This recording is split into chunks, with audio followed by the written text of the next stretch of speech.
Très heureuse de vous retrouver pour cette nouvelle émission. Bonjour chez vous, c'est votre rendez-vous quotidien avec l'actualité qui vous concerne. Nous sommes au plus près de vous avec nos partenaires de la presse quotidienne régionale, des télévisions locales et des Indes radios. Nous sommes ensemble pendant 1h30 et au menu du jour, Édouard Philippe et 6 ministres à Bobigny ce matin à la rencontre des parlementaires et des élus de Seine-Saint-Denis. Le Premier ministre qui doit dévoiler des mesures pour ce département.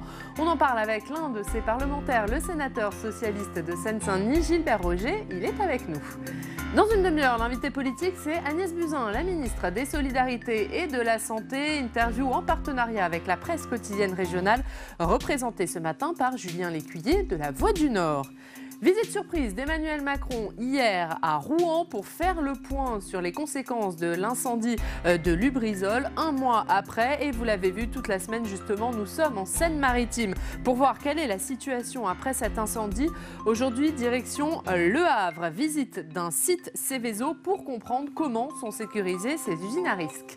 Et puis enfin, le Club des territoires, on parlera notamment de l'audition de Nicole Belloubet. C'était hier devant la commission des lois du Sénat, la garde des Sceaux interrogée sur la réforme de la carte judiciaire alors qu'elle est au cœur d'une polémique après la divulgation d'une note confidentielle faisant un rapprochement entre le maintien ou la suppression de juges d'instruction et les scores électoraux de La République En Marche. Mais avant cela, voici les autres informations de ce jeudi 31 octobre. Édouard Philippe était hier à Nice devant l'Assemblée des communautés de France. Il s'est refusé à opposer la commune et l'intercommunalité. Je ne vois pas pourquoi il faudrait avoir l'intercommunalité honteuse. Moi, j'ai eu l'intercommunalité heureuse, a-t-il dit. Il ne veut pas détricoter ce qui a été fait, mais admet qu'il faut créer un peu de souplesse pour donner des marges de manœuvre aux maires. Mariage en vue entre Fiat Chrysler et PSA. Le conseil d'administration de PSA a validé hier le principe d'une alliance, une opération à 50 milliards de dollars pour unir leurs forces et créer un géant automobile mondial au moment où l'industrie automobile connaît des difficultés. Et puis l'Union européenne pourrait s'opposer au rachat des chantiers de l'Atlantique par Fincantieri. La Commission européenne a ouvert hier une enquête approfondie sur cette opération qui pourrait nuire à la concurrence, dit-elle. Bruno Le Maire, lui, fait savoir qu'il reste toujours très attaché à ce rapprochement. Et on débute avec le sénateur du jour. Il est élu de Seine-Saint-Denis, élu socialiste. Bonjour Gilbert Roger. Bonjour. Merci d'être avec nous ce matin. Vous êtes également ancien maire de Bondy. On va parler de votre département puisqu'Édouard Philippe et 6 ministres se déplacent toute la matinée à Bobigny. Qu'est-ce que vous attendez de ce déplacement ? Écoutez, c'est la conclusion peut-être et je l'espère une autre démarche de l'État dans le département, mais c'est la conclusion parce qu'il y a plus d'un an, il y a eu le rapport Cornu-Gentil et ce qui était intéressant, c'est que pour une fois... Un rapport qui s'intitulait « La République en échec ». Oui. Ça voulait tout dire déjà. Et un rapport, en fait, de parlementaires extérieurs à la Seine-Saint-Denis, donc peut-être qu'ils ont été mieux entendus. En tout cas, lorsque nous avions été reçus par le Premier ministre, l'ensemble des parlementaires... C'était il y a un an, quasiment jour pour jour.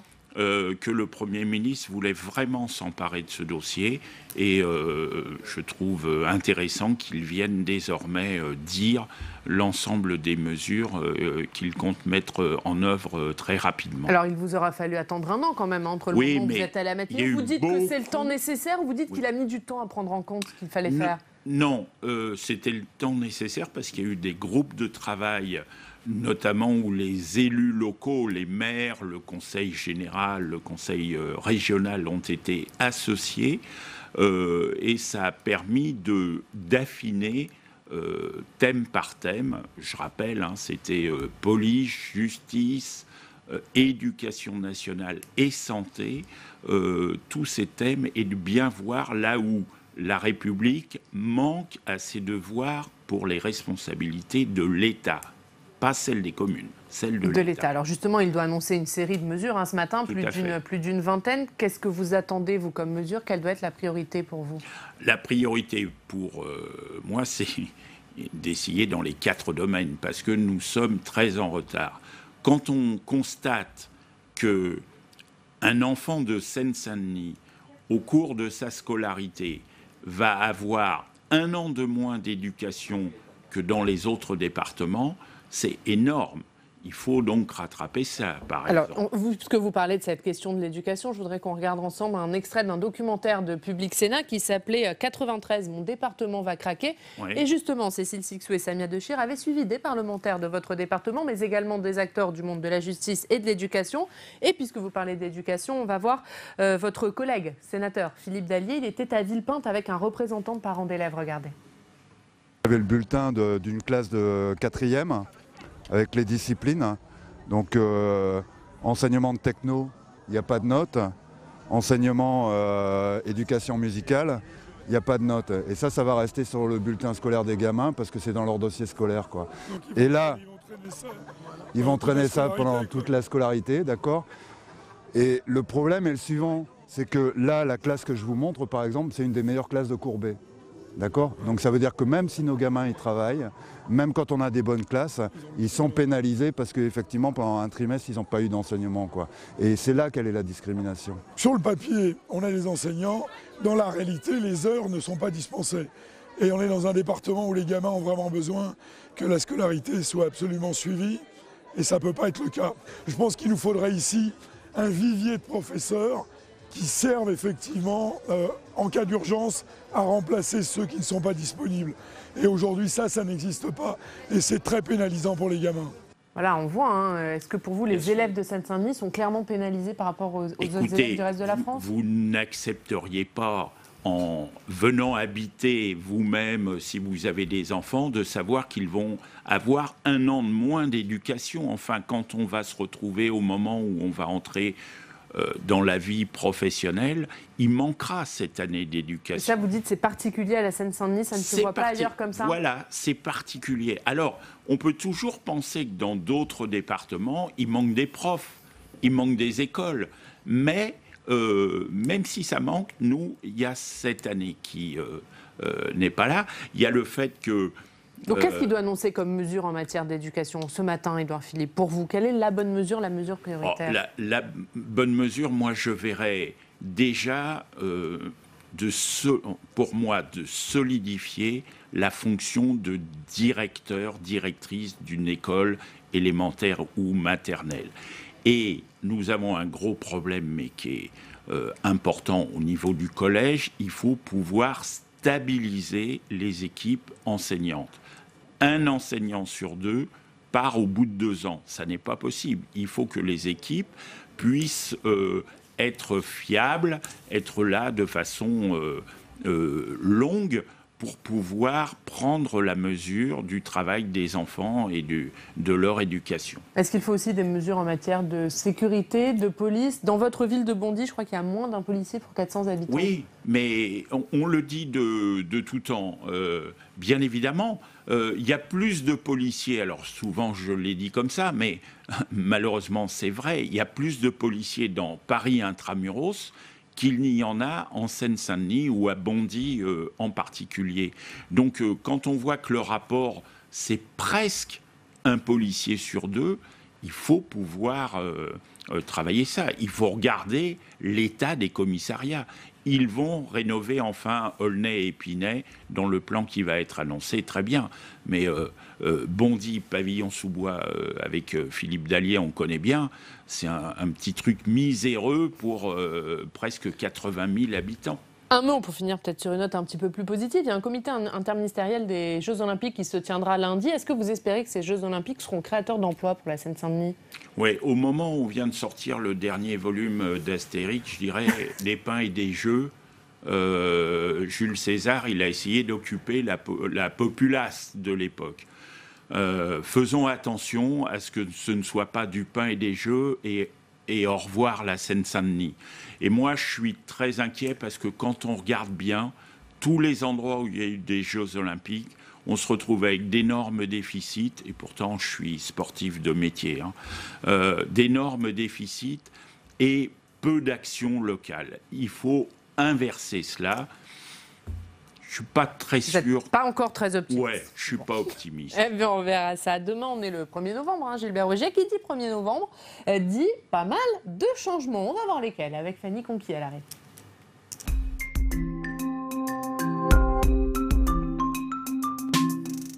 Bonjour Fanny. Bonjour Oriane, bonjour Gilbert Roger. Bonjour. Et chaque premier du mois, et particulièrement le 1er novembre, entrée en vigueur de nombreuses mesures, dont certaines ont un impact direct sur le quotidien des Français. Oui, effectivement, et on va commencer avec la réforme de l'assurance chômage. C'est un des plus gros chantiers de la première partie du quinquennat d'Emmanuel Macron.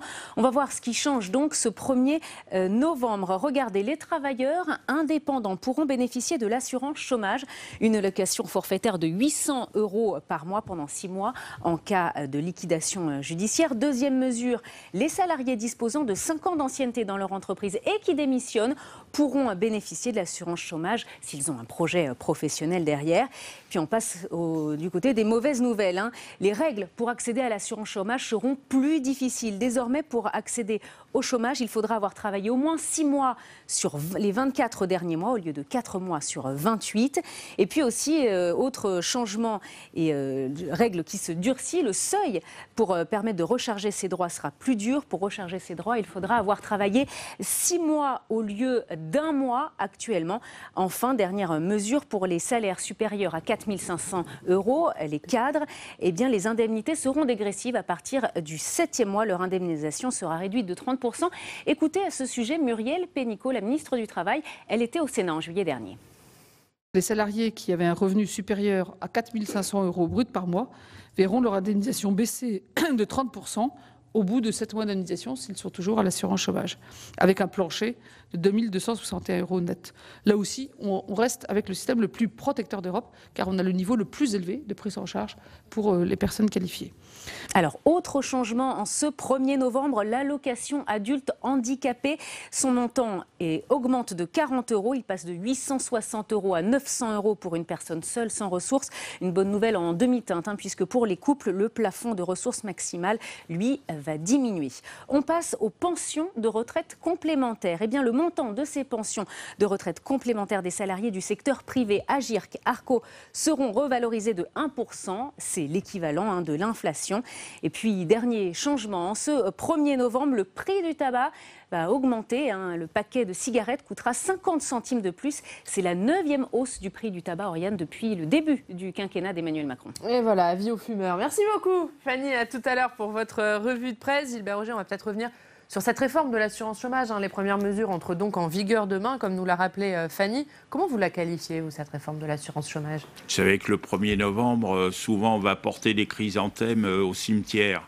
Là, on va enterrer les chômeurs. On les rend coupables d'être au chômage, d'être sans travail. Et en plus, on va diminuer les prestations. Je n'accepte pas ça. C'est une stigmatisation. Voilà, c'est que le président de la République dit qu'il marche à 2 pas. Il a un pas de droite qui est tellement lourd qu'il s'enfonce dans la boue. Et ça risque de C'est-à-dire qu'il y a une politique clairement à droite, rien de gauche pour vous? C'est absolument pas de gauche, mais c'est surtout très méprisant. Parce qu'en fait, si on veut sortir les gens de cette absence de travail, il faut tout mettre en œuvre pour pouvoir les y reconduire. Alors qu'on me dise, on l'entend ici au Sénat, qu'il y a des tricheurs, des feignants, etc., c'est sûr, il doit y en avoir, mais chez les gens très riches, pareil, parce qu'eux, en plus, ils n'ont pas besoin de travailler. Mais il faut prendre que la grosse majorité des citoyens, c'est très compliqué. Et quand on voit que ce qu'on appelle les cadres, ceux qui parfois ont réussi dans leur vie à gravir les échelons, comme on dit, vont avoir plus de difficultés parce qu'ils ont passé la base des 53 ans et qu'on va encore moins les indemniser, on voit que tout ça ne va pas dans le bon sens. Même la dégressivité des allocations chômage pour les hauts salaires, pour vous, ce n'est pas une bonne mesure? Mais non, parce que ce qu'il faut faire, c'est vraiment aller rechercher les secteurs où il y a de l'emploi et mettre en relation la personne qui recherche un emploi et l'emploi. Enfin, pour vous, il n'y a rien de bon dans cette réforme? Non, qu'est-ce que c'est? C'est diminuer d'une façon les statistiques, on dira parce qu'on aura oublié, alors dans 6 mois, 7 mois, la presse dira « Ah, vous avez vu, l'INSEE dit qu'il y a un peu moins de chômeurs indemnisés. » Ben oui, on aura diminué et supprimé. Et puis, la deuxième chose, on aura oublié de faire le vrai boulot, c'est-à-dire d'aller chercher les gens et de les mettre devant l'emploi. S'il y a de l'emploi qui se crée, on entend ça tous les jours. J'arrive pas à trouver un ouvrier, un employé, un cadre. Ben, allons. Comment est-ce qu'on fait que du jour au lendemain, tous ces gens-là, ils sont au boulot? On va passer à un autre sujet. Gilbert Roger, tous les jours, on se rend dans une rédaction locale. Aujourd'hui, vous allez le voir, direction Sochaux. Retrouvez nos partenaires de l'Est républicain. Bonjour Alexandre Boulanger, merci d'être avec nous ce matin, journaliste à l'Est républicain. Et avec vous Alexandre, on va parler d'un mariage, celui annoncé entre Fiat Chrysler et PSA. Alors, il est annoncé, mais est-ce que l'alliance peut être rapidement officialisée? Alors, c'est plus que probable. Les conseils d'administration, je pense que vous l'avez vu, de PSA et Fiat Chrysler ont donné leur feu vert au mariage hier soir. Et un comité de groupe monde extraordinaire est convoqué ce matin chez PSA. Il débute d'ailleurs en ce moment, juste avant l'ouverture de la bourse. Alors, ce comité qui réunit l'ensemble des représentants des salariés dans le monde est la plus haute instance sociale chez PSA. C'est là que ces dirigeants doivent rendre compte des projets d'alliance et de rachat. On sera sans doute fixé dans quelques minutes. Quel est l'objectif de ce rapprochement, Alexandre? Alors, il y en a plusieurs. Rappelons d'abord que l'industrie automobile est en pleine mutation énergétique, avec la fin programmée des moteurs thermiques, essence et diesel, et la montée en puissance des motorisations électrifiées, c'est-à-dire hybrides et 100% électriques. Or, cette révolution va nécessiter des investissements colossaux que les constructeurs ne pourront pas supporter seuls. La voiture autonome et les services connectés sont aussi très coûteux à développer. Bref, l'union fait la force et dilue les dépenses.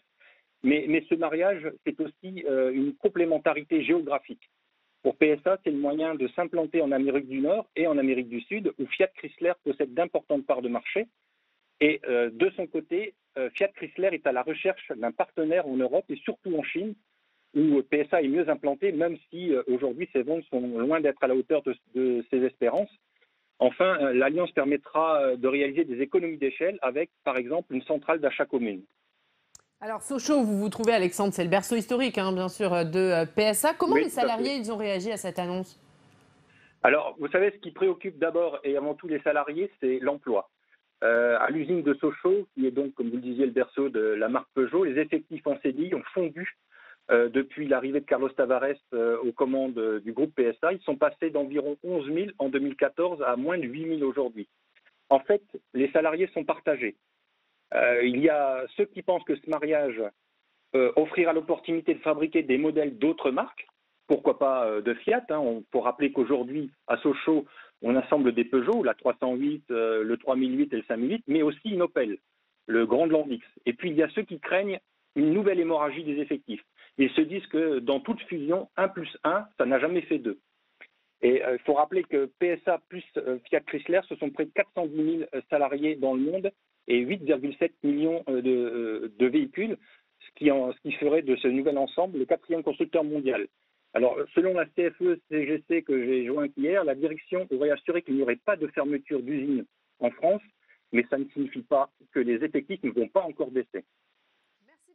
Merci Alexandre Boulanger d'avoir été avec nous ce matin. On va voir la une de votre journal, l'Est républicain.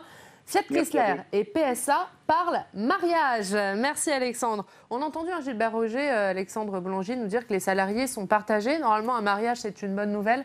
Là, ça n'en est peut-être pas forcément une. On espère toujours, quand on se marie, c'est pas pour croquer le conjoint ou la conjointe, c'est pour s'allier et construire une vie de famille, et généralement on pense à construire et à faire des enfants aussi. Et d'ailleurs hier soir la presse disait que les Américains, des enfants, ils en font de moins en moins. Donc qu'il y ait un mariage, c'est bien. Il faut surtout que ce mariage il permette de conserver les technologies et les savoir-faire que nous avons pour faire du plus et pas faire du moins. Voilà. Ouais, bien, on suivra tout ça, bien sûr, dans cette émission. On parlait en début d'interview de votre département. On va en reparler avec la revue de presse de votre département de Seine-Saint-Denis avec Fanny Conqui qui revient.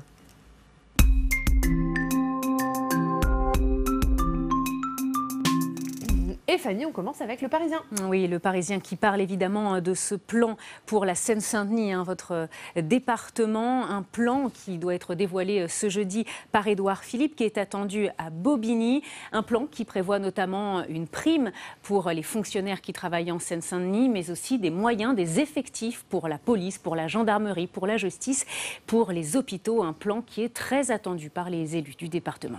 Et ensuite, dans Libération, on en parle aussi. Oui, là aussi, évidemment, on parle de ce plan pour la Seine-Saint-Denis, mais Libération a décidé de donner la parole à ceux qui connaissent le mieux ce département, ceux qui y vivent, ceux qui y travaillent. Il y a donc des témoignages à lire dans Libération. Et regardez, j'en ai sélectionné 2. Celui d'Ibrahim, il est facteur, il a 39 ans. Regardez ce qu'il dit. Il parle de la solidarité, de la générosité des habitants de Seine-Saint-Denis. Je ne sais pas comment ça se passe ailleurs, mais ici, ceux qui ont le moins donnent le plus. Je me fais cette réflexion à chaque fois que je passe vendre mes calendriers. Parfois, j'ai honte de prendre l'argent. Ils insistent. Je crois qu'ils s'en moquent des calendriers, mais ils se sont habitués à moi, donc ils veulent me faire plaisir. Autre témoignage, celui de Sandra. Elle a 36 ans, elle est policière. Regardez ce qu'elle dit. Je comprends les collègues qui cherchent à se barrer le plus vite possible, surtout si l'on ajoute le manque de moyens. Mais bon, ce métier est un choix et moi, j'ai également décidé de ne pas quitter le département. Je travaille, je vis ici et c'est ma petite fierté. Merci beaucoup, Fanny. À tout à l'heure. Gilbert Roger, peut-être une réaction à ces témoignages dont nous parle Fanny. Mais c'est la richesse de ce département dans lequel je suis né et j'habite. Et c'est bien qu'enfin, peut-être, un gouvernement ait accepté de nous écouter et de prendre le taureau par les cornes. Et voilà, alors après, on va suivre, on va être vigilant, on va certainement trouver qu'il nous manque encore des choses, mais ce qu'il faut, c'est surtout ne pas abandonner sur le long temps. Parce que parfois des mesures, le temps qu'elles s'appliquent, par exemple sur la formation de nouveaux médecins, ça va prendre quelques années, donc il faut être vigilant. Gilbert Roger, on voudrait vous entendre sur ce qui s'est passé au Sénat cette semaine, ce vote du Sénat pour interdire les signes religieux distinctifs pour les parents qui accompagnent leurs enfants en sortie scolaire. Un long débat, près de 5 heures. Qu'est-ce que vous avez pensé de ce débat ? Je pensais c'est encore l'idée de se fracturer et d'avoir une société dans laquelle on ne s'aime pas, mais on s'observe en chien de faïence. Et là, on veut viser des gens qui ne sont en rien pour l'éducation des enfants. Ce sont des mamans qui accompagnent et qui font en quoi l'obligation que l'on a quand on a un groupe qui vient visiter le Sénat, il faut qu'il y ait des adultes pour encadrer quand ils prennent le RER ou l'autocar. Et donc, aller les stigmatiser en plus et leur interdire d'aider à la contribution de l'école du quartier, ça ne sert de rien, c'est stupide. Un vote qui, a priori, n'ira pas plus loin. Hier, Sibeth Ndiaye, la porte-parole du gouvernement, a dit que tout était déjà dans la loi, celle de 1905, celle de 2004. Vous êtes d'accord avec ça ? Mais tout à fait. Et Sibeth, je la connais bien, elle est de mon département aussi. Elle sait bien que les mamans, elles ne font pas du prosélytisme. C'est pas là qu'il faut aller le chercher. Emmanuel Macron est en une de Valeurs Actuelles cette semaine. Il s'exprime sur l'immigration, sur la laïcité, sur le voile et sur la lutte contre le communautarisme. Je lutte de toutes mes forces contre le communautarisme, dit-il. Il doit faire des annonces dans les prochaines semaines. Qu'en attendez-vous ? J'en attends une prise de conscience globale. C'est-à-dire qu'il nous arrive aussi à nous, les élus locaux, d'avoir des doutes sur telle ou telle personne ou telle association. Je constate que c'est difficile de pouvoir trouver le bon échelon d'interlocuteur qui prendra en compte la façon dont on souhaite que ce soit remarqué. Il y a une époque où j'ai connu ça, il y avait des renseignements généraux. Et le maire que j'étais, on pouvait voir les RG et leur parler. Ils étaient dans le coin. Ça nous manque, ça aussi. Donc peut-être que le président tiendra compte de ce type d'observation. Autre sujet pour terminer, vous êtes au Sénat membre de la délégation sénatoriale à l'Outre-mer. Emmanuel Macron revient d'un voyage à Mayotte, à La Réunion, discours de fermeté sur l'immigration à Mayotte, un plan pour la formation et l'emploi à La Réunion. Quel bilan vous faites de son voyage ? Écoutez, moi je suis avec les ultramarins parce qu'en Seine-Saint-Denis, il y en a beaucoup. Souvent je dis, il y en a plus qu'en Guadeloupe. Mais c'était intéressant qu'il soit fait. Et moi je suis pour une république qui accepte des particularismes. Et Mayotte, on ne traitera jamais ce département comme on peut traiter celui de la Seine-Saint-Denis ou celui du Cantal, par exemple, et j'ai rien contre le Cantal. Mais il est nécessaire là d'avoir des process complètement différents. Et je pense que le président, par son voyage, a compris qu'il fallait avoir cette différenciation à mettre. Donc bilan positif pour vous? Oui, plutôt. Dernier sujet, puisque vous êtes également vice-président de la Commission des Affaires étrangères au Sénat, le Chili en proie à une crise sociale, qui a renoncé à organiser la COP25. Il a annoncé hier. Qu'est-ce que vous en pensez? J'étais dans l'appel contre la COP25. Je connais très bien le Chili pour y être allé depuis les époques où tout le monde luttait pour le départ de Pinochet. C'est extrêmement important ce qui se passe là-bas parce qu'on sent que c'est un pays qui est en train de se révolter contre sa propre histoire qui a été niée. Le Chili des affaires, représenté par ce milliardaire président, n'avait jamais voulu prendre en compte que Pinochet était un monsieur qui a fait de la torture, qui a massacré du monde. Et le fait qu'à partir d'un ticket de métro, on arrive à demander une nouvelle constitution, je trouve que c'est très intéressant, qu'il faut suivre ça de très très près. Eh bien, merci beaucoup Gilbert Roger. Merci d'avoir été avec nous ce matin. Dans 2 minutes, c'est l'heure de l'invité politique. Ce matin, c'est Agnès Buzyn, la ministre des Solidarités et de la Santé. Nous parlerons Lubrizol, puisqu'Emmanuel Macron a fait une visite surprise à Rouen hier, mais nous parlerons aussi de la réforme des retraites et du budget de la sécurité sociale voté à l'Assemblée nationale. Vous le voyez, les sujets sont nombreux. La ministre qui est avec nous. Mais d'abord, un extrait des questions d'actualité au gouvernement. Elles ont lieu tous les mercredis au Sénat. Et hier, c'est le sénateur Jean-Pierre Sueur qui a interpellé Nicole Belloubet au sujet de la polémique concernant la refonte de la carte judiciaire et la divulgation de cette note confidentielle faisant état d'un rapprochement entre la suppression ou le maintien de juges d'instruction et les scores électoraux de la République En Marche. La garde des Sceaux qui était auditionnée hier au Sénat. Mais pour Jean-Pierre Sueur, elle n'a pas apporté toutes les réponses. On regarde cet échange.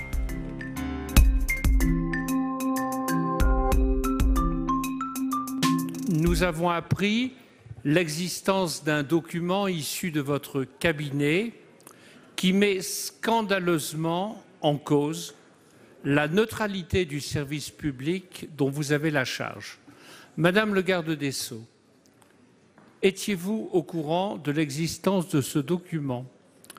Deuxièmement, avez-vous demandé qu'il soit établi?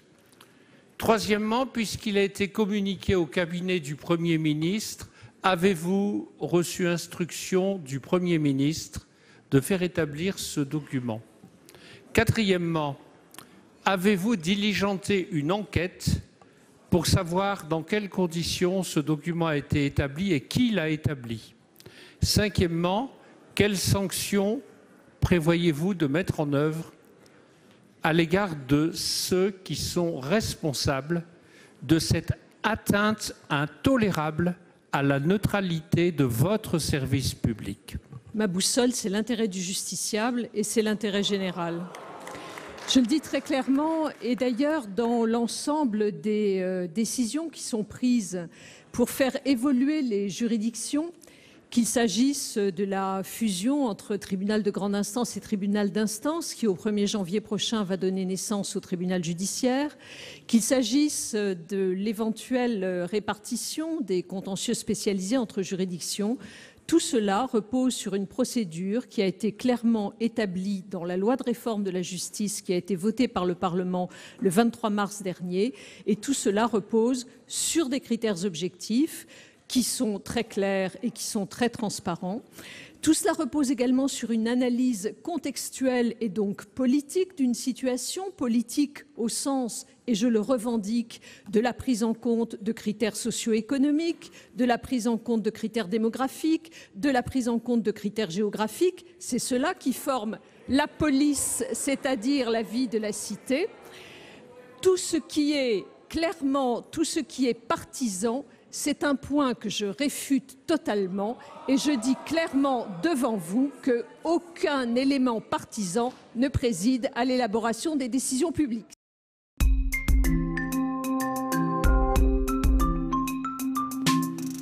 Et notre invité politique ce matin, c'est Agnès Buzyn. Bonjour. Bonjour. Vous êtes ministre des Solidarités et de la Santé. Merci d'être avec nous ce matin. Vous êtes avec nous pendant 20 minutes pour une interview en partenariat avec la presse quotidienne régionale représentée par Julien Lécuyer. Bonjour. Bonjour Ariane. Julien de la Voix du Nord. On va commencer en parlant de la Seine-Saint-Denis. Vous serez ce matin aux côtés d'Édouard Philippe à Bobigny, le Premier ministre qui va annoncer des mesures en faveur de ce département, l'un des plus pauvres de France. Quelles seront les mesures en matière de santé, Madame la Ministre? Alors, en matière de santé, c'est un département qui a énormément de besoins. D'abord, il a une population souvent précaire, avec des problématiques de santé particulières, et il a une désertification médicale avérée sur laquelle nous souhaitons agir. Donc il y aura des mesures pour aider les jeunes médecins à l'installation. Nous avons aussi besoin de renforcer et de rénover les établissements de santé, les hôpitaux, et donc il y a des mesures évidemment en faveur de la modernisation du système de santé localement. C'est-à-dire des crédits supplémentaires pour ces établissements de santé ? Et donc les annonces seront faites évidemment sur place. Pour la désertification, est-ce qu'on pense à des aides financières concrètement pour les médecins ? Oui, il y a des aides à l'installation qui existent déjà dans les territoires désertifiés, mais nous avons besoin spécifiquement en Seine-Saint-Denis de favoriser l'émergence de centres de santé, de maisons de santé pluriprofessionnelles qui permettent un exercice à plusieurs avec différentes professions de santé représentées. Il y a besoin d'infirmiers, de kinésithérapeutes, de sages-femmes, de médecins bien entendu.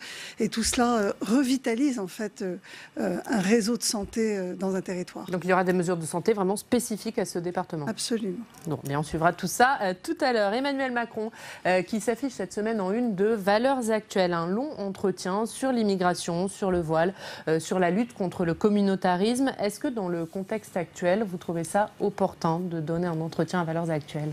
Écoutez, le président de la République choisit de parler à tous les Français et donc à tout l'électorat. Il n'en reste pas moins fidèle à ses valeurs et fidèle à la ligne qu'il tient, la ligne du « en même temps », c'est-à-dire notamment sur l'immigration, bien accueillir ceux qui ont vocation à rester, à être réfugiés sur notre territoire et mieux gérer évidemment les flux migratoires. Le « en même temps », c'est aussi vrai pour la laïcité, c'est-à-dire une laïcité réaffirmée sur la base de la loi de 1905, avec une lutte, par contre, contre le communautarisme qui s'installe dans certains quartiers et un islamisme politique, voire radical, sur lequel nous souhaitons agir. On a parlé durant les déclarations sur l'immigration d'Édouard Philippe à l'Assemblée nationale de l'AME. Comment vous allez traiter le problème? On entend parler d'un délai de carence qui serait mis en place. Est-ce que vous validez cette réforme? Alors, le délai de carence n'est pas pour l'AME, c'est pour un autre dispositif. C'est pour, en fait, les demandeurs d'asile qui, lorsqu'ils déposent un dossier de demande d'asile dans notre pays, obtiennent systématiquement ce qu'on appelle l'APUMA, c'est-à-dire l'assurance maladie, la même que celle qui bénéficie à tous les Français. C'est du droit international qui fait que quand on est réfugié dans un territoire, on a les mêmes droits que les personnes qui habitent dans le territoire. Simplement, nous avons l'impression, et c'est la question qui est travaillée, que ce système est dévoyé et qu'il y a certaines filières qui viennent de personnes qui demandent l'asile uniquement pour se faire soigner via l'accessibilité à l'assurance maladie. Ce sont notamment des personnes qui demandent l'asile alors qu'ils habitent dans des pays sûrs. Et donc le délai de carence serait pour ce dispositif-là, c'est-à-dire qu'on reculerait de 3 mois le moment où on peut accéder à la même assurance maladie que l'ensemble des Français, ce qui permettrait d'éviter que des gens, dès qu'ils demandent l'asile, puissent accéder aux soins normalement. Auront... Ça ne touche pas l'AME. L'AME est un autre dispositif pour les personnes en situation irrégulière. Et là, de toute façon, il faut déjà être depuis 3 mois sur le territoire français pour en bénéficier. Mais cela dit, vous pouvez confirmer que les demandeurs d'asile auront droit aux soins d'urgence dès qu'ils arrivent, la prise en charge sera de toute façon, similaire. Tout le monde a le droit aux soins urgents. Évidemment, quand il n'y a pas l'assurance maladie générale, il y a accès aux soins urgents, c'est-à-dire que si on est malade et qu'on a besoin d'être soigné, on peut être pris en charge dans un hôpital français. On ne laisse personne mourir dans la rue dans notre pays, et encore moins pour des raisons financières que pour des raisons d'appartenance à tel ou tel pays. Donc, tout le monde a le droit d'être soigné en urgence, et ça s'adresse à l'ensemble des migrants dès qu'ils arrivent sur le sol français. C'est ce que dit Emmanuel Macron dans cet entretien à Valeurs Actuelles. Juste sur ce délai de carence, il sera mis en place quand, du coup? Non, pour l'instant, les choix du gouvernement ne sont pas arrêtés. Ce sont des pistes sur lesquelles nous travaillons. Un certain nombre de pistes ont été explorées par l'Inspection générale des affaires sociales et des finances, l'IGAS et l'IGF, qui doivent me remettre un rapport. Et donc, on leur a demandé d'explorer toutes les pistes pour lutter essentiellement contre la fraude et le dévoiement de notre système. Et donc j'attends ce rapport pour Mais ce sont des pistes plus qu'avancées, puisqu'Emmanuel Macron en parle très clairement dans Valeurs Actuelles de ce délai de carence. Celle-là me semble une piste très intéressante sur laquelle nous avons d'ores et déjà travaillé. Mais le Premier ministre annoncera l'ensemble des mesures autour de l'immigration la semaine prochaine. Et donc un certain nombre de pistes sont encore en cours d'instruction. Et sur le tourisme médical, ce sera pareil. Alors, le tourisme médical, en fait, c'est un dévoiement de l'aide médicale d'État. Et en fait, c'est quelque chose que les médecins hospitaliers connaissent bien. Ce sont des personnes qui rentrent sur notre territoire avec un visa de tourisme en venant pour se faire soigner, car ils savent que la médecine française est de bonne qualité. Et puis, sur le territoire, alors qu'ils sont en situation régulière, ils affirment ne plus avoir de papier et d'être en situation irrégulière. Ils obtiennent donc l'AME, l'aide médicale d'État, et se font soigner sous couvert de l'aide médicale d'État pour une maladie connue et pour laquelle ils sont venus en France pour des soins. Et ça, ce tourisme médical, nous le connaissons et nous souhaitons lutter contre ce tourisme médical en croisant les demandes d'aide médicale d'État avec les visas touristiques accordés à certains ressortissants. Et vous dites clairement qu'aujourd'hui, l'aide médicale d'État a créé un appel d'air en France? Alors, pas en tant que tel, c'est-à-dire que je ne pense pas que les migrants qui sont à la porte de la Chapelle aujourd'hui dans la rue viennent pour l'aide médicale d'État. D'ailleurs, seulement 12% des personnes qui y ont droit demandent l'aide médicale d'État la première année sur notre territoire. Ce qui prouve bien que le dispositif est peu connu des migrants, ils l'utilisent peu et je ne pense pas qu'ils viennent pour ça. Par contre, le système est dévoyé par certains qui le connaissent, mais ce ne sont pas du tout des migrants, ce ne sont pas des gens qui souhaitent rester sur notre territoire. Ils viennent pour se faire soigner et repartent. Allez, on va parler d'un autre sujet. Visite surprise hier d'Emmanuel Macron à Rouen. Un mois après l'incendie de l'usine Lubrizol, il est allé rencontrer le maire et les habitants, des habitants toujours inquiets. Vous allez l'entendre notamment sur la question du suivi épidémiologique. On va écouter l'un d'entre eux. Il est au micro de Samia Dechir et Audrey Vuettaz. Je pense qu'il aurait pu venir avant. Et puis je suis là en signe de protestation pour qu'il voit que les habitants de Rouen sont pas contents de la gestion de la crise, en fait. Ils ont dit qu'ils allaient mettre en place un suivi sanitaire épidémiologique, mais j'aimerais bien savoir quand est-ce que ça démarre exactement, et puis est-ce que c'est pas trop tard? Voilà, vous entendez cet habitant. Quand est-ce que démarre ce suivi et est-ce que c'est pas trop tard? Alors, un suivi épidémiologique, ça n'est pas forcément un suivi individuel. La personne qui est interrogée pense probablement qu'elle va être suivie par un médecin.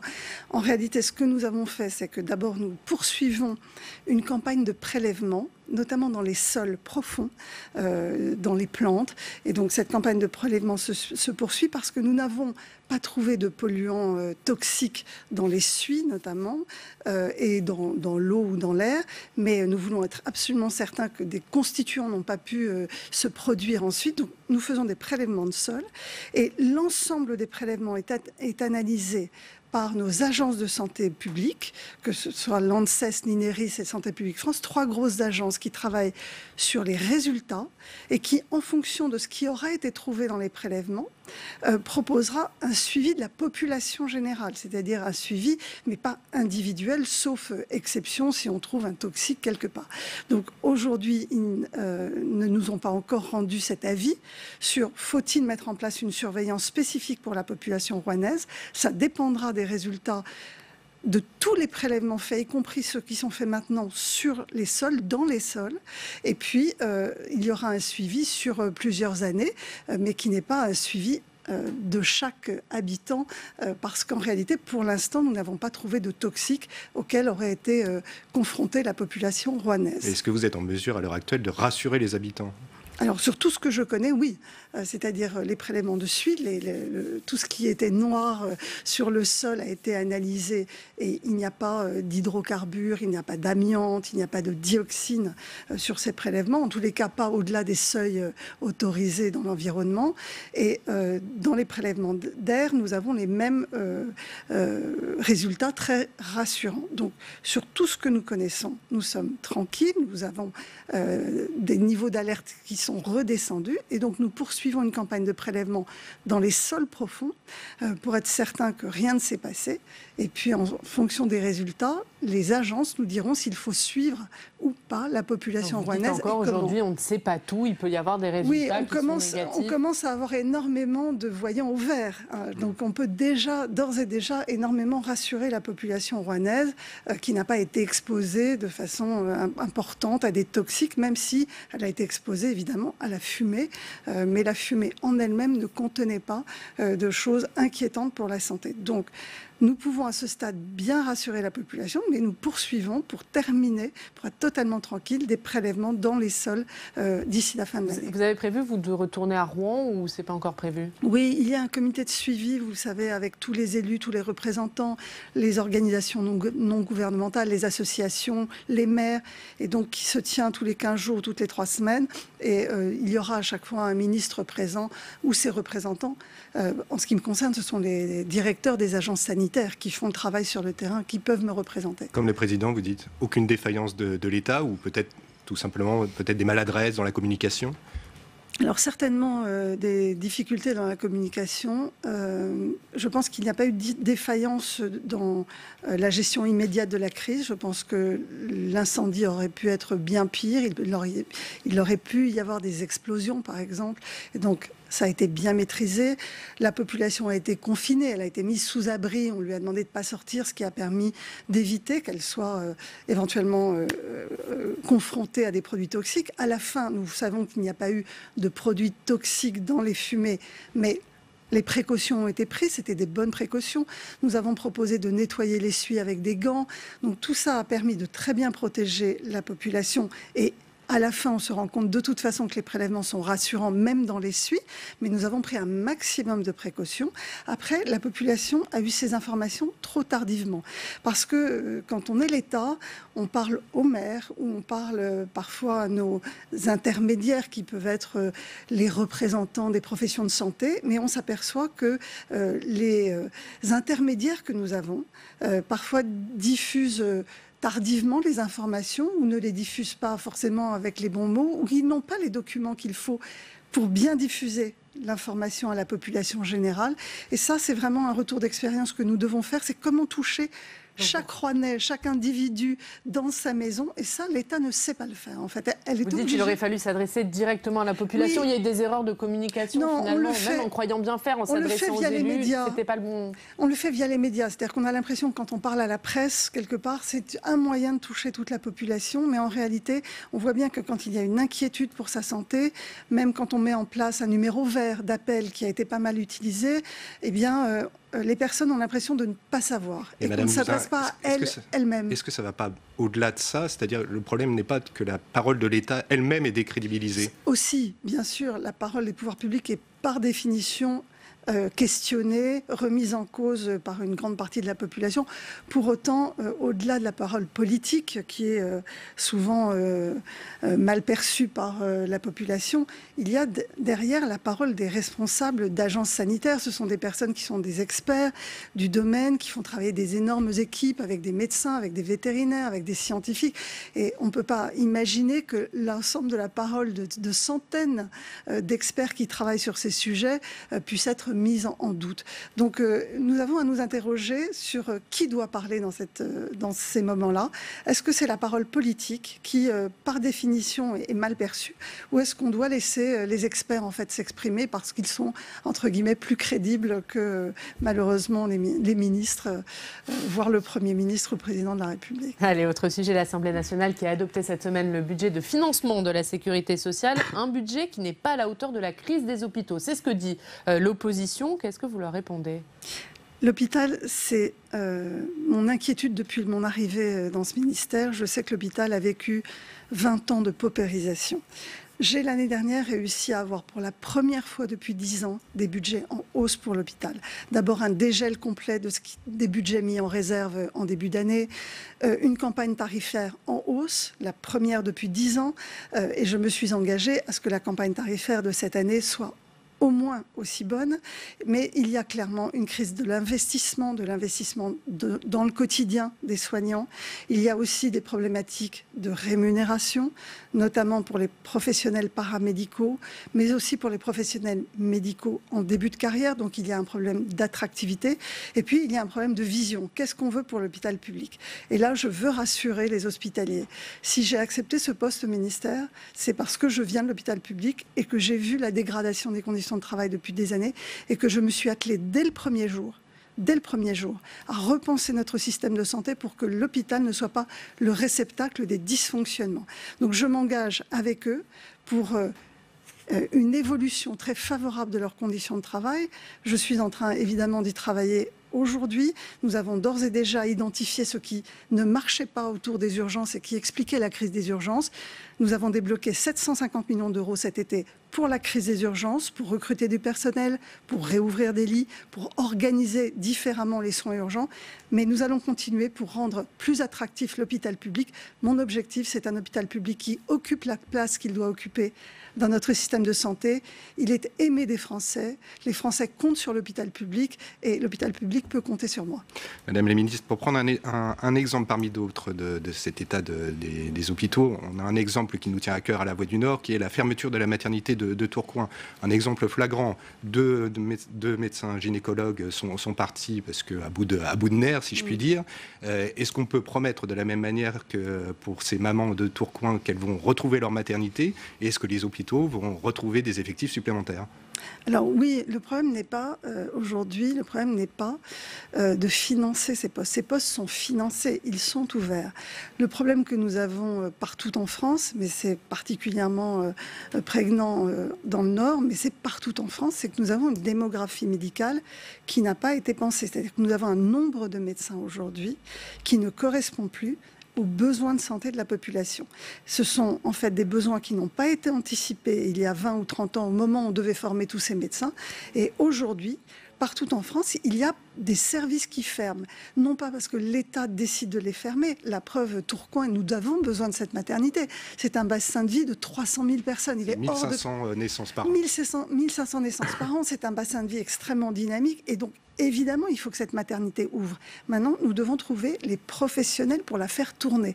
Et c'est souvent cela le problème. Ça n'est pas la volonté de l'État de fermer un service, c'est comment rendre attractif un service pour que des professionnels acceptent d'y venir alors qu'il y a tellement d'offres partout en France. Et donc, nous avons aussi à repenser notre maillage territorial pour les services qui ont besoin de beaucoup de main-d'œuvre, notamment les maternités, les services d'urgence. Il faut beaucoup de monde pour rester ouvert 24 heures sur 24.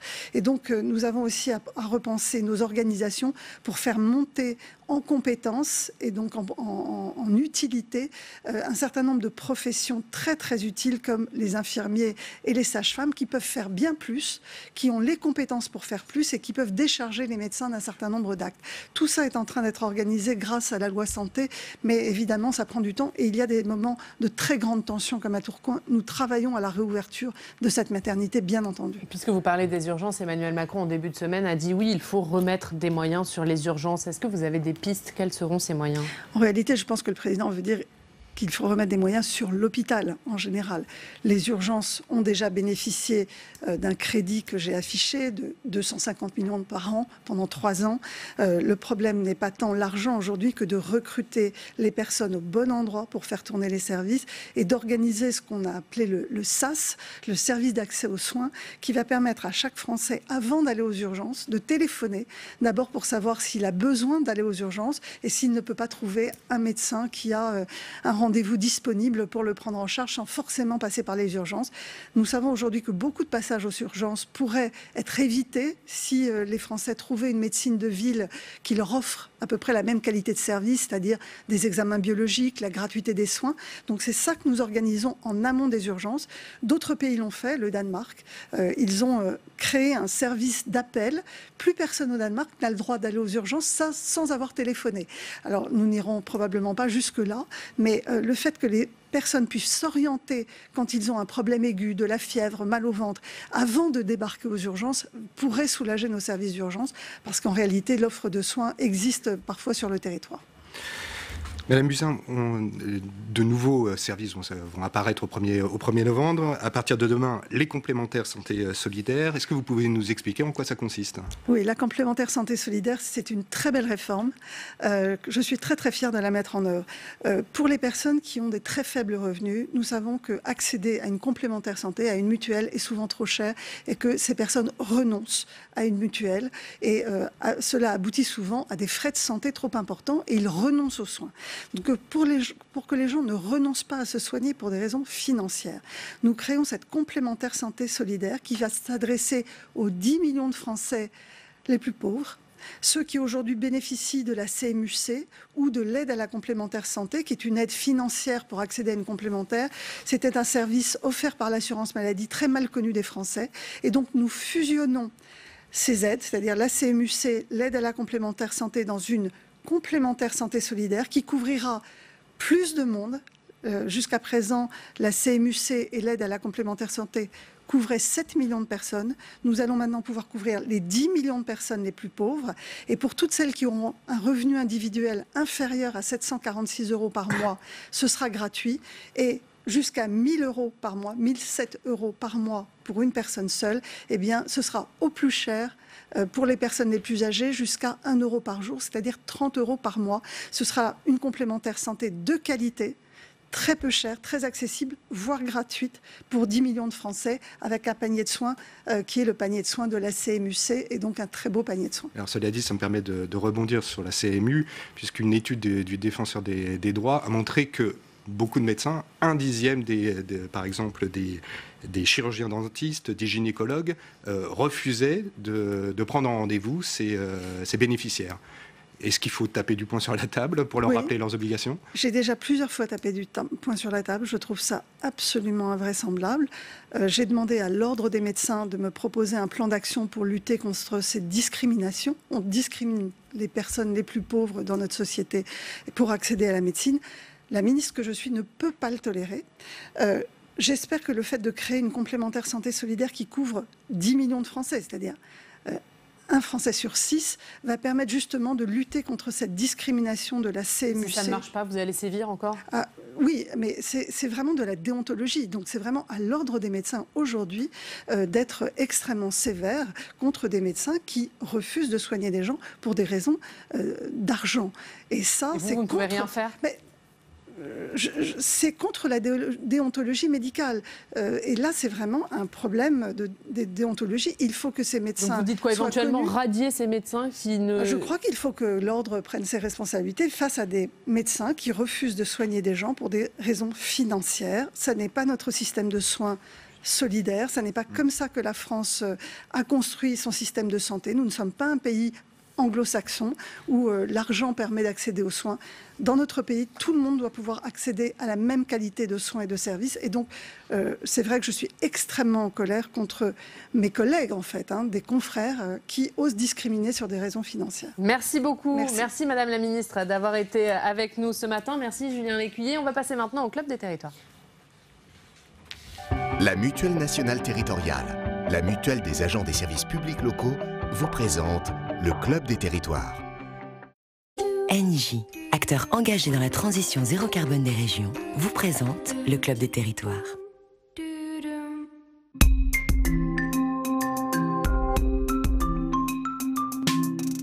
La presse quotidienne régionale et les télévisions locales vous présentent le Club des territoires. Le Club des territoires en partenariat avec la presse quotidienne régionale, les télévisions locales et les ondes des radios. Aujourd'hui avec la bande, nous parlerons de la réforme de la carte judiciaire. Nicole Belloubet auditionnée hier au Sénat sur cette réforme et notamment cette note confidentielle qui a été révélée par le Canard enchaîné qui fait état d'un rapprochement entre le maintien ou la suppression de juges d'instruction et les scores électoraux de la République en marche.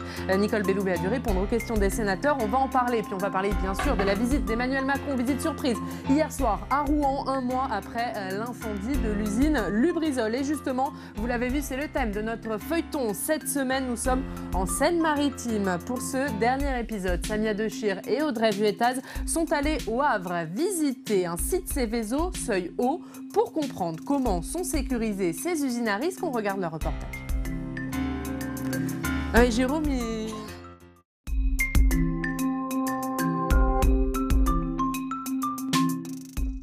La zone industrielle du Havre qui se trouve derrière moi compte à elle seule 16 sites Seveso seuil haut, c'est-à-dire des sites industriels à risque comme celui de Lubrizol à Rouen. L'incendie qu'il y a eu là-bas il y a un mois soulève beaucoup de questions sur la manière dont sont sécurisées ces usines. L'une d'entre elles, celle de Chevron Oronite, a accepté de nous ouvrir ses portes. Vincent Klein, bonjour. Vous êtes chef du service hygiène, sécurité, environnement à Chevron Oronite. C'est vous qui allez nous faire visiter le site, mais avant on nous a remis ça, on ne rentre pas comme ça dans un site Seveso seuil haut. Non, on va vous remettre un certain nombre d'équipements de protection individuels. Donc là on a un casque et puis... Vous avez un casque, un détecteur d'hydrogène sulfuré et un masque d'évacuation. Vous fabriquez des additifs pour lubrifiants comme les huiles de moteur. On est sur un marché un peu similaire à ce que fait Lubrizol. Ça veut dire que vous utilisez quel type de produit et quel risque il représente ? Derrière nous, nous avons donc un parc de stockage et vous avez ici par exemple des produits qui sont des solvants. Ces produits naturellement présentent un risque d'incendie, mais également lorsqu'ils sont manipulés en production, ils pourraient en cas de fuite former localement une atmosphère explosive. C'est à cause de ces risques justement que vous êtes soumis à une réglementation qu'on appelle Seveso seuil haut avec des règles très strictes. Quelles sont ces règles ? Alors ces règles sont premièrement pour nous de maîtriser nos risques et de tout faire en amont pour que l'événement ne se produise pas. Alors ici, on arrive dans ce qu'on appelle la salle des contrôles où sont vérifiées toutes les opérations, Vincent ? Ici, l'opérateur peut surveiller tous les paramètres de conduite de son installation, tels que les températures, les pressions, les débits. S'il y a quelque chose d'anormal qui se produit sur une installation, l'opérateur recevra une alarme. Est-ce que l'État, les autorités vous contrôlent souvent et est-ce que vous êtes prévenu des inspections ? Alors nous sommes contrôlés en moyenne entre 5 et 10 fois par an. Nous sommes effectivement prévenus de ces contrôles. Mais ces contrôles touchent des aspects qui de toute façon ne peuvent pas être modifiés en dernière minute. Vincent Klein, ici on arrive sur l'une des installations de sécurité que la réglementation Seveso vous impose pour réagir en cas d'incendie. Derrière nous on a un réservoir. Ce réservoir contient 1000 mètres cubes d'eau. Selon les scénarios, ces réservoirs d'eau incendie nous permettent de tenir entre 3 et 4 heures. Vous avez aussi, je crois, des systèmes d'extinction automatiques. Si l'élévation de température qui correspond à un départ de feu est détectée par le système, quelle que soit son origine, il va déclencher le système automatique d'extinction. Cette installation ne nécessite pas l'intervention humaine. Elle va être capable, elle toute seule, de faire face à un départ de feu. Donc y compris en cas de feu extérieur ? Y compris en cas de feu extérieur. Une dernière question, en cas d'attaque terroriste, est-ce que c'est quelque chose qui fait partie de la réglementation Seveso qu'on vous demande de prendre en compte ? L'attaque terroriste est un scénario qui est très difficile à prendre en compte pour un industriel parce qu'on ne sait pas quel sera le mode opératoire. Mais un site comme le nôtre est également protégé contre toute intrusion et surveillé 24 heures sur 24. Depuis l'incendie de Lubrizol, la préfecture a demandé à toutes ses usines Seveso Seuil Haut d'être capables de communiquer en temps réel l'état exact de leur stock, ce qui est une procédure habituelle, mais la réglementation Seveso en elle-même, elle n'a pas évolué depuis l'incendie, tout simplement parce qu'on ne sait toujours pas d'où il est parti. Voilà pour ce reportage de Samia Dechir et Audrey Vuettaz. Bonjour messieurs, bonjour Fanny. Bonjour. Merci d'être avec nous pour ce club. On le voit dans ce reportage, dans cette usine Seveso Seuil Haut, les contrôles existent, les normes existent. Le processus a l'air assez clair pour ces usines Seveso. Oui, ces usines sont soumises à un contrôle assez régulier et peut-être qu'il faut renforcer les contrôles, plus de prévention. Après, je crois que Christophe Bouillon, le député de Seine-Maritime, président de la Société des Petites Villes de France, mais aussi président de la commission d'enquête à l'Assemblée, beaucoup de casquettes, propose la création d'une autorité supérieure comme l'autorité supérieure de sûreté du nucléaire. Est-ce que c'est la solution ? Je ne crois pas, mais bon. Vous ne croyez pas, Pierre Dumazeau? Effectivement, Christophe Bouillon, qui est parmi ces nombreuses casquettes, casquettes et aussi, préside cette mission d'information à l'Assemblée nationale. Et hier, il a dit une proposition concrète pour améliorer la sécurité de ces sites, créer une autorité de sûreté des sites Seveso, à l'instar de l'autorité de sûreté nucléaire. C'est la solution? Je pense pas. C'est vraiment une vision toute étatiste française qui, dès qu'il y a un problème, on va créer un haut commissariat, une haute autorité et encore une infrastructure. Moi, je suis assez frappé par ce qu'a dit Agnès Buzyn lorsqu'elle parlait de la défiance, de la parole de l'État. Peut-être, dans ces cas-là, renforcer les contrôles indépendants. Hors État, c'est vrai que quand il y a des contrôles diligentés par l'État, on a moins confiance, on a l'impression que l'information, à tort sûrement, mais que l'information est peut-être moins précise. Donc je pense absolument pas que la solution ce soit de créer une haute autorité, une structure encore gérée par des fonctionnaires, mais qu'il faut renforcer les contrôles indépendants, même s'ils existent déjà, et qui permettra de renforcer la confiance tout simplement. C'est ça, Jérôme Cordelier, c'est un problème de confiance. On le voyait dans ce reportage, les contrôles existent, mais on entendait la personne dire, même si on trouve quelque chose, ce ne sont pas des problèmes qui peuvent se régler dans la minute. Oui, bien sûr, mais c'est ce que Agnès Buzyn a consenti à dire, et c'était bien qu'elle le dise d'ailleurs, c'est que les gens, malheureusement, on est dans la société du tout de suite.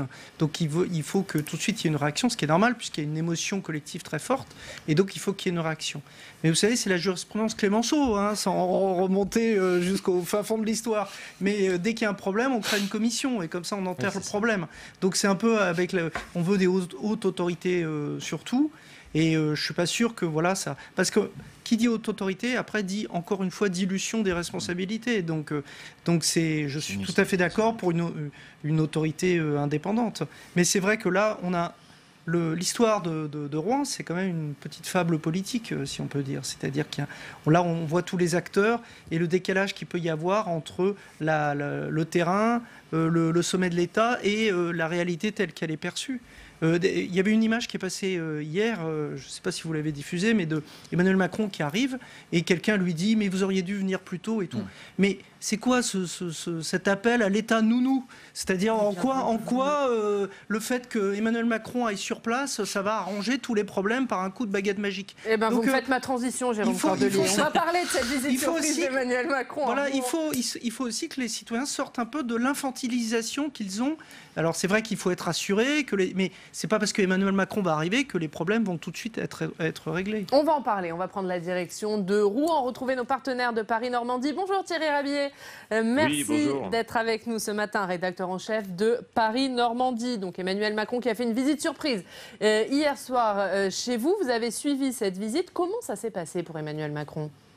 Justement, pour rebondir aux propos qui viennent d'être dites sur votre plateau, il y a même un manifestant, quelqu'un qui a interpellé Emmanuel Macron, qui lui a dit « On aurait aimé que vous veniez aussitôt, comme Donald Trump le fait lorsqu'il y a un ouragan aux États-Unis. Il vient avec son hélicoptère, il vient voir tout de suite la population. » Donc c'était assez frappant, c'est même un petit peu drôle d'entendre dans la bouche d'un manifestant reconnaître les mérites de Donald Trump quand on sait le taux de popularité de Donald Trump en France.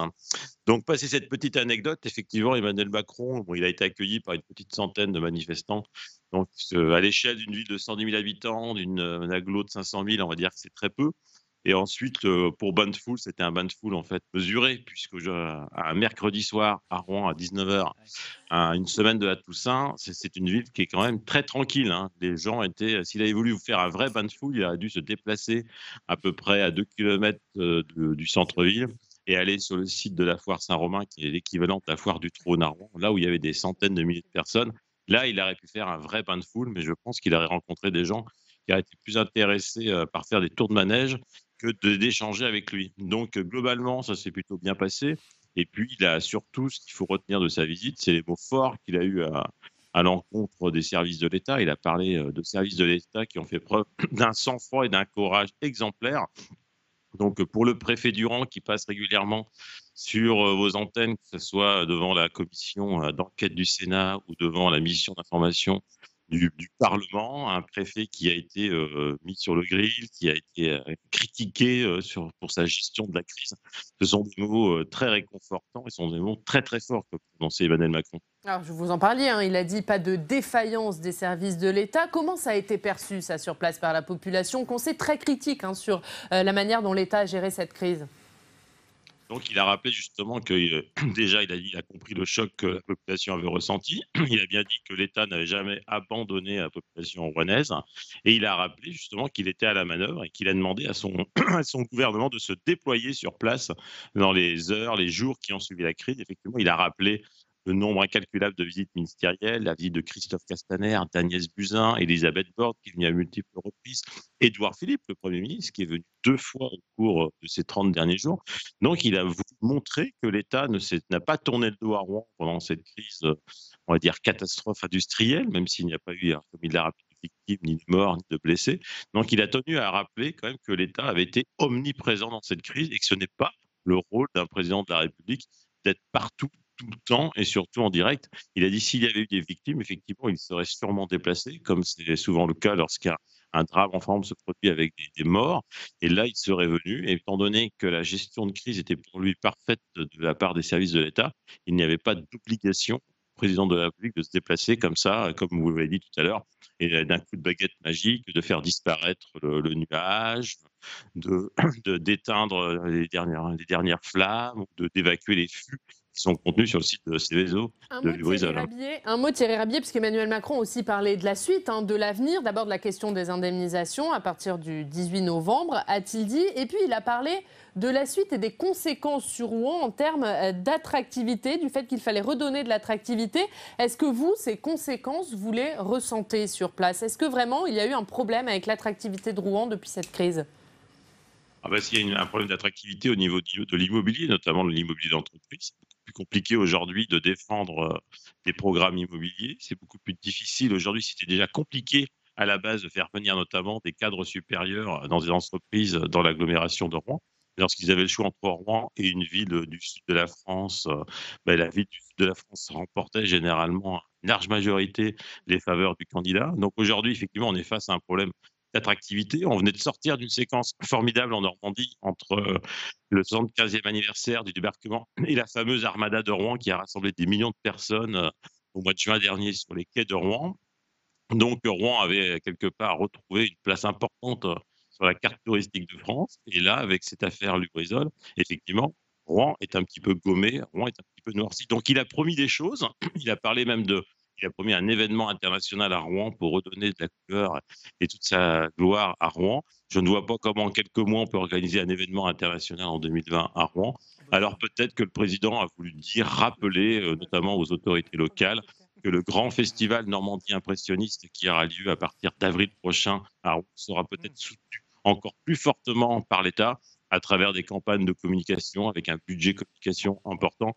Car créer un événement international en quelques mois, on sait très bien à tous que c'est impossible. Il faut 2 ans, 3 ans, 4 ans pour créer un événement international digne de ce nom. Donc en 2020, l'événement majeur qui aura lieu et partout en Normandie, c'est Normandie impressionniste avec des expositions autour de ce courant pictural qui auront lieu dans tous les musées de Normandie, notamment au musée de Rouen.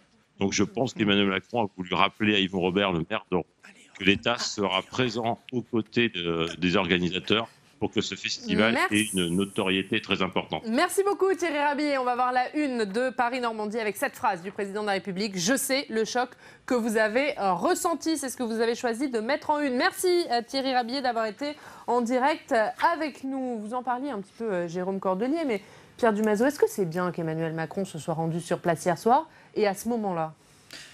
Pour être honnête, moi je trouve ça un petit peu curieux parce qu'effectivement ça intervient tard.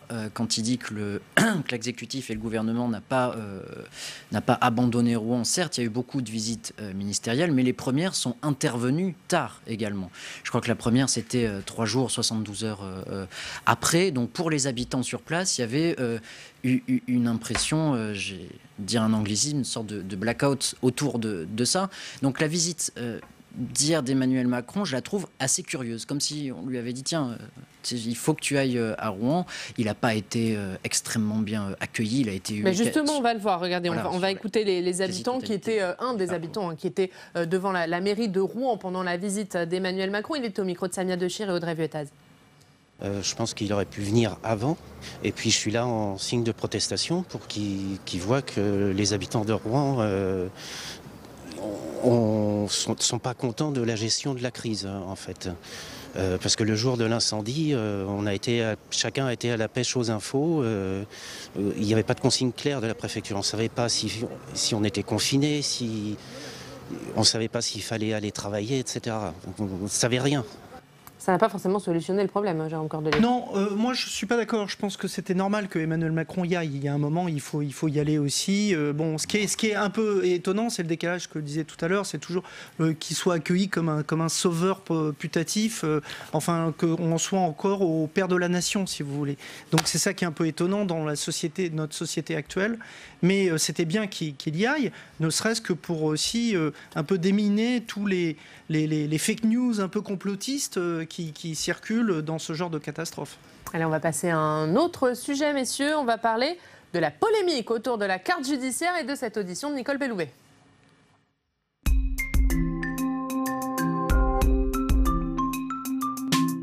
Audition au Sénat, Fanny, hier, audition un peu tendue pour Nicole Belloubet. Le gouvernement accusé de faire la réforme de la carte judiciaire en fonction des résultats électoraux. Oui, alors on va revenir sur le contexte. Tout est parti d'un article du Canard enchaîné la semaine dernière.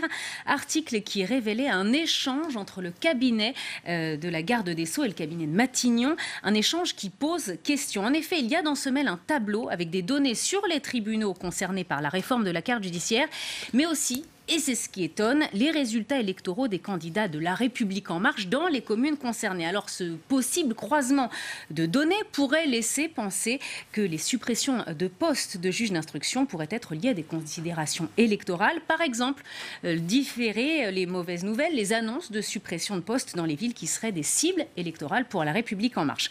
Alors bien sûr, élus de droite, de gauche et les syndicats de la magistrature dénoncent une pratique scandaleuse. Hier, on l'a dit, Nicole Belloubet était auditionnée au Sénat, on l'écoute. Il n'est, pour moi, absolument pas envisageable qu'une décision publique concernant la justice ou concernant d'ailleurs tout autre domaine puisse être fondée sur des critères partisans. C'est extrêmement clair et ce serait éthiquement insupportable et ce serait démocratiquement tout à fait inadapté que de prendre des décisions sur la base de critères partisans. Alors la garde des Sceaux s'est également expliquée en disant que certaines décisions pouvaient tenir compte du contexte socio-économique de certains territoires et que ce contexte socio-économique pouvait prendre en compte des éléments politiques, mais bon, des explications qui n'ont visiblement pas du tout convaincu les sénateurs qui parlent, eux, parfois de polémique et même de scandale d'État. Écoutez.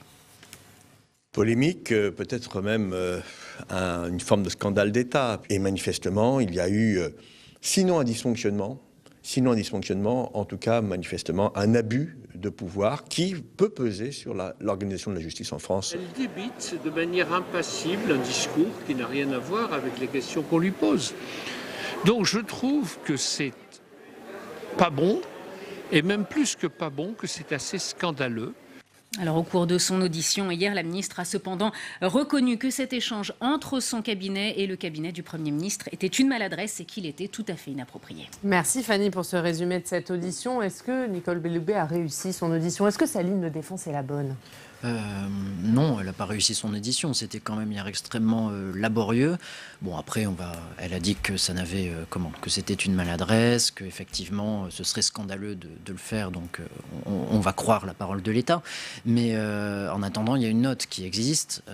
Le Canard enchaîné a sorti le document. C'est effectivement démocratiquement extrêmement problématique que même l'idée d'une telle note puisse avoir lieu. Parce que c'est ça, peut-être qu'elle ne sera jamais mise en place, mais il y a eu les services du ministère de la Justice et ceux du Premier ministre qui ont pensé ensemble à faire cette note. Et rien que ça, c'est démocratiquement extrêmement problématique. Oui.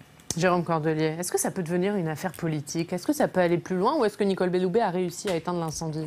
C'est un dysfonctionnement et un couac quand même embêtant. Bon, scandale d'État, je trouve que Patrick Caner, un peu fort. Il va fort, quoi. Enfin, je veux dire, un scandale d'État, maintenant, tout est scandale d'État. Donc, il faut un peu mesurer aussi son mot et revenir un peu à la prudence sémantique, surtout quand on est sénateur. Mais bon... effectivement, il y a quand même un dysfonctionnement et un couac important entre les deux cabinets. César Armand.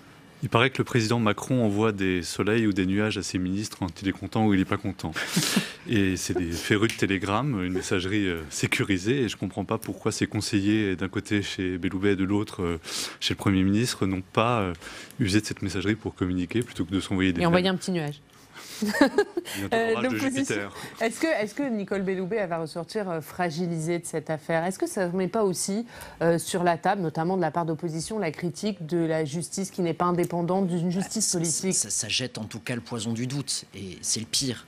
Parce que Nicole Belloubet a beau plaider de sa bonne foi, il y a quand même derrière une administration qui a créé cette note et qui a demandé un rendez-vous pour la mettre en œuvre. Donc elle est peut-être tout à fait de bonne foi et peut-être qu'elle trouve ça, scandaleux, mais effectivement, le poison du doute est là et ça va être politiquement difficile pour Nicole Belloubet de tenir cette position. Jérôme Cordelier. Oui, surtout que Nicole Belloubet est déjà un ministre fragilisé, hein, donc effectivement, ça ne peut que envenimer les relations au sein du gouvernement avec ce ministre qui est perçu aussi par quelques-uns de ses collègues comme quelqu'un qui n'est pas forcément complètement à sa place. Mais on va passer tout de suite à votre revue de presse. Fanny Conquis, c'est à vous, revue de la presse quotidienne régionale.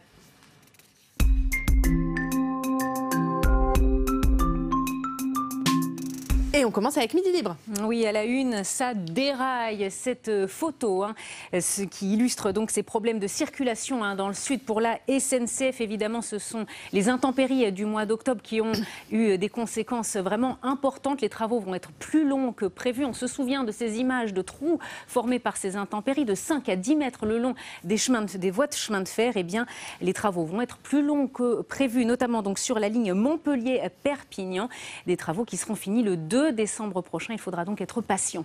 On enchaîne avec Libération Champagne. Oui, là, on parle de la hausse de la taxe foncière. Regardez, c'est une hausse impressionnante, plus 25% en 10 ans dans l'eau, plus 7% en 5 ans. Alors, à quoi est due cette hausse? Est-ce dû, par exemple, à la suppression de la taxe d'habitation? Eh bien, réponse, décryptage, analyse à lire en page 2 et 3 du journal. Le Progrès, ensuite.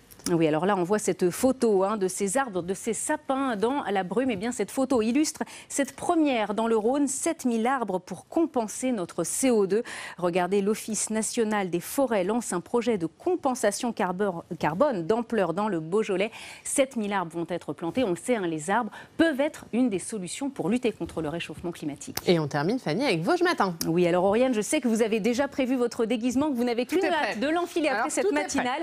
On parle évidemment d'Halloween dans Vosges Matin. Halloween, c'est aujourd'hui, on sait, c'est une fête qui vient des pays anglo-saxons mais qui rencontre un réel succès en France depuis une vingtaine d'années.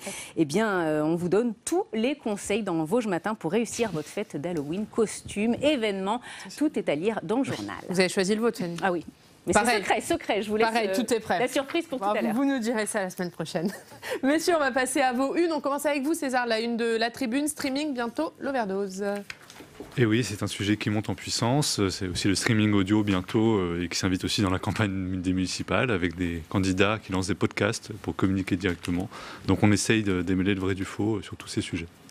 Et un mot sur le passage à la tête de la BCE, Mario Draghi qui a passé la main à Christine Lagarde cette semaine. Et oui, c'est officiellement demain la transmission, même s'ils se sont déjà vus cette semaine.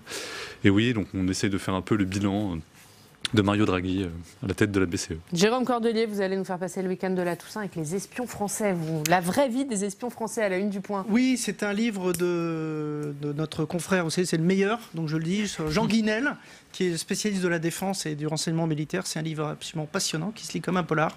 Et donc on est au cœur. Et puis aussi, on a raconté tout le récit, Jean Guinel a raconté tout le récit de la traque de al-Baghdadi. Mais d'un point de vue politique aussi, on a deux choses plus importantes. J'y viens, 2 livres, 2 bonnes feuilles. En tout cas, on va commencer par les bonnes feuilles du livre de Catherine Ney qui s'intitule « Souvenir, souvenir ». Oui, alors ça, je pense que tout le monde autour de la table ne va pas me démentir. Catherine Ney, c'est formidable. Donc là, c'est absolument croquignol et savoureux sur les grands fauves de la politique que sont Giscard et Chirac. Leurs obsessions qui ne sont pas que politiques, vous verrez dans le journal, notamment de la part de ça, c'est de Chirac, teasing, Jérôme Cordelier. avec des anecdotes très croustillantes. Là, on a envie d'en savoir un petit peu plus, du coup. Voilà. Notamment sur Chirac. Elle raconte comment Chirac parle beaucoup de séduction et de jante féminine. Elle dit c'est ce qui le détend le plus. Donc elle raconte un peu. Mais aussi Giscard est intéressant. Par exemple, quand il était ministre de l'économie et des finances rue de Rivoli à l'époque, il avait une lumière rouge au-dessus de son bureau. Alors elle dit c'est comme dans un bloc chirurgical. Et en fait, quand la lumière rouge était allumée, personne ne pouvait rentrer dans le bureau. Et il se dit que pendant plusieurs jours, souvent, la lumière rouge était allumée. Donc on se disait, mais où est-il? Et en fait, il était à la chasse. Ça laisse Pierre Diomazot très il était à la chasse et il était notamment chez son ami, le seul homme que Giscard aimait bien, d'après Catherine Ney, c'était Jean de Beaumont, qui organisait des chasses en Alsace, où le futur président, parce qu'à l'époque il était ministre, était toujours bien reçu. Alors, il y a un autre livre, un autre registre, complètement, c'est le livre de Thomas Guénolé, La chute de la maison Mélenchon. Voilà, alors donc, s'il fallait un témoignage de plus pour accabler la façon dont Jean-Luc Mélenchon a de diriger son parti, c'est-à-dire de manière centralisatrice, voire dictatoriale. Là on est servi. Avec un titre un peu provocateur, Jean-Luc Mélenchon est-il un dictateur? Voilà. C'est le titre de l'article. Point d'interrogation. Est-il un dictateur? Donc mais c'est vrai que Thomas Guénolé est parti, vous savez, dans les conditions, il y a une procédure judiciaire, il a été soupçonné, accusé de harcèlement sexuel. Mais ce qui révèle est quand même terrible. Bon, d'abord parce qu'il est assez brillant, Thomas Guénolé, même si il ne fait pas toujours dans la mesure, évidemment. Mais avec les Insoumis, on est assez habitué à ce genre de fracas. Donc, là, ce qu'il révèle quand même sur les dessous, c'est-à-dire espèce de jury, tribunal populaire qu'il a en face de lui, les SMS de Jean-Luc Mélenchon qui essaie de le pousser à la faute et qui sont très accablants, y compris dans la vie privée, c'est absolument terrible. Et c'est un livre qui est accablant et qui révèle encore une fois des mœurs vraiment terribles au sein d'un parti politique. Il y a de quoi lire dans Le Point cette semaine, Jérôme Cordelier. Merci, la lettre de l'expansion. Pierre Diomazot, d'abord. Aussi cette semaine. Il y a de quoi lire, comme toutes les semaines, comme dans Le Point d'ailleurs.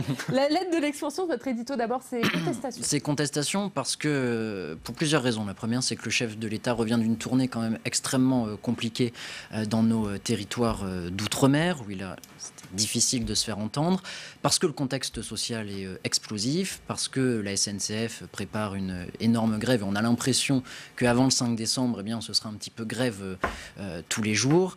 Voilà, la marmite sociale est en train de bouillir et c'est compliqué en ce moment pour l'exécutif et le chef de l'État.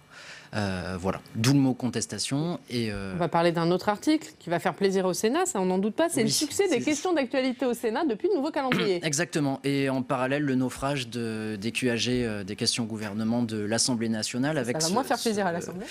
Oui, mais c'est un nouveau règlement qui est un petit peu ubuesque. On a supprimé, il y avait 2 jours avant, je ne vais pas rentrer dans les détails, donc il n'y a plus qu'une journée, c'est très très long. On va expliquer pour nos téléspectateurs, avant les questions d'actualité à l'Assemblée étaient le mardi et le mercredi. Richard Ferrand a voulu faire une réforme pour qu'elle soit le mardi, mais plus longue, 2 heures. Uniquement le mardi, plus longue, et avec un droit de réponse pour que les députés ne soient pas frustrés, parce qu'avant, après la réponse d'un ministre, eh bien, le député ne pouvait plus reprendre la parole.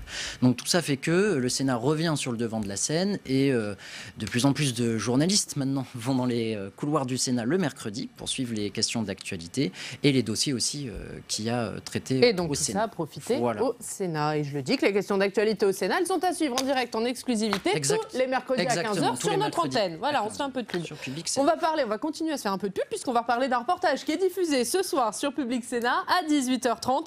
Sénat en action, le blues des maires. Son réalisateur Jérôme Rabier va nous rejoindre dans quelques secondes. Mais d'abord, voici un extrait de son documentaire où un maire raconte son agression, mais aussi le sentiment d'impuissance face à ce que l'État lui demande. On regarde. À ce moment-là, la porte s'est ouverte très précipitamment et le garçon, le fils de cette locataire, avait un couteau à la main, un couteau avec une lame très longue comme ça, en se précipitant sur moi en disant « je vais vous tuer, je vais vous tuer ». Je n'accepte pas, si vous voulez, la violence sur qui que ce soit, en particulier encore sur quelqu'un qui détient l'autorité. Les maires sont OPJ, officiers de police judiciaire, donc on détient l'autorité sur notre commune, et lorsqu'on se déplace, on le fait dans le cadre de notre mission de maire. Nous sommes en contact en permanence avec les administrés.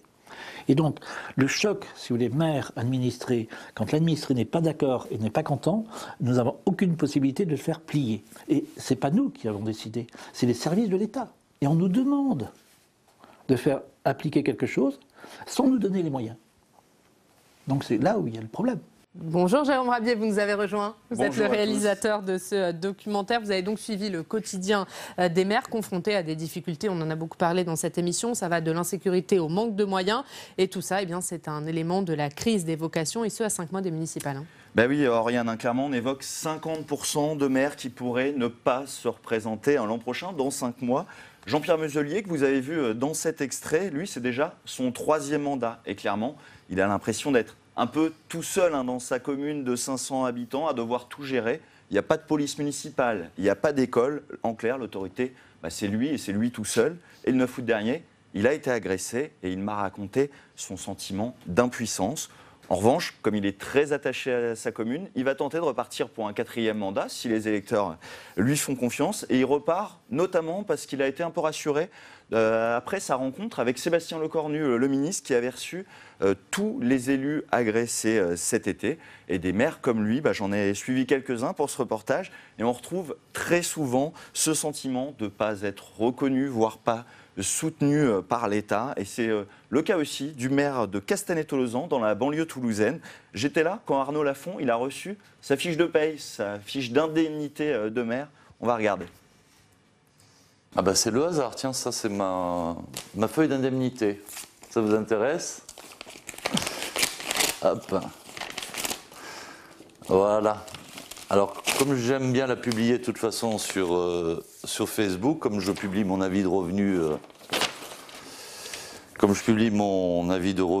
d'imposition, voilà. Une indemnité de maire d'une commune de 13 000 habitants. Mais dans l'inconscient collectif, les élus sont des personnes qui sont privilégiées, qui ont un train de vie que n'ont pas les autres habitants, et sont des postes qui sont enviés quand on ne les connaît pas. Quand on les connaît, on revient un petit peu, on révise le logiciel. 1 192 €, c'est donc le montant de l'indemnité d'un élu d'une ville de 1 300 habitants, Jérôme. De 13 000 habitants. 13 000 habitants, 13 000. En fait, Arnaud Lafont, il pourrait prétendre à un peu plus. Mais il a choisi de fixer son indemnité au montant le plus faible gagné par un des salariés de sa ville. Pourquoi il l'a fait? Parce qu'il peut se le permettre. À côté de son poste de maire, il est aussi contrôleur de gestion en entreprise. Et la conciliation vie professionnelle et vie d'élu, c'est l'un des problèmes, finalement, l'un des freins à l'engagement des élus. Arnaud Lafont, il peut le faire parce qu'il travaille dans le cercle familial. Il a une liberté dans son organisation, de la souplesse, mais c'est pas le cas de tout le monde. Et si on veut des élus finalement qui ressemblent au reste de la population, cette conciliation vie professionnelle et vie d'élu, ça va être un défi très important. Ce sujet, il a été évoqué, vous le savez, Oriane, vous en avez parlé, dans le projet de loi engagement et proximité qui a été voté la semaine dernière au Sénat, mais pas de solution miracle sur cet aspect. En revanche, les maires que j'ai rencontrés, ils reconnaissent ce texte voté à la quasi-unanimité au Sénat, il apporte plein de petites dispositions qui doivent faciliter leur mission d'élu. Ce n'est pas le grand soir du statut de l'élu tant attendu, mais c'est une étape très importante pour eux. Eh bien, merci beaucoup, Jérôme. Merci. Votre documentaire, il est à voir ce soir à 18h30 sur notre antenne. Vous avez 30 secondes si quelqu'un veut réagir. Peut-être Pierre Dumazeau, on a beaucoup parlé de ce blues des maires, de ces difficultés. Oui, bien sûr. Et c'est criant. Mais c'est vraiment un sacerdoce pour effectivement ces élus qui... maintenant se font agresser, mais il y a beaucoup d'élus qui ne touchent 0 indemnité, ou alors 500, 600 euros, et qui ont aussi ce sentiment de dépossession avec toutes les strates administratives. Donc ça rajoute un petit peu quelque chose à ce sentiment d'impuissance. C'est le grand scandale des responsables publics qui sont sous-payés en France, avec une inflation des responsabilités. Et c'est vrai qu'ils paraissent comme des privilégiés, mais ils sont sous-payés. Il faudrait revenir. 2 secondes, c'est ça. Il est peut-être temps de valoriser l'expérience d'élu comme les acquis de l'expérience. Eh bien voilà, donc Jérôme, votre documentaire ce soir, 18h30, c'est la fin de cette émission. Demain, exceptionnellement, pas d'émission, jour férié, on se retrouve lundi. L'invité politique, Geoffroy Didier, député européen, membre des Républicains. On vous souhaite un très bon week-end sur Public Sénat. La presse quotidienne régionale et les télévisions locales vous ont présenté le Club des Territoires.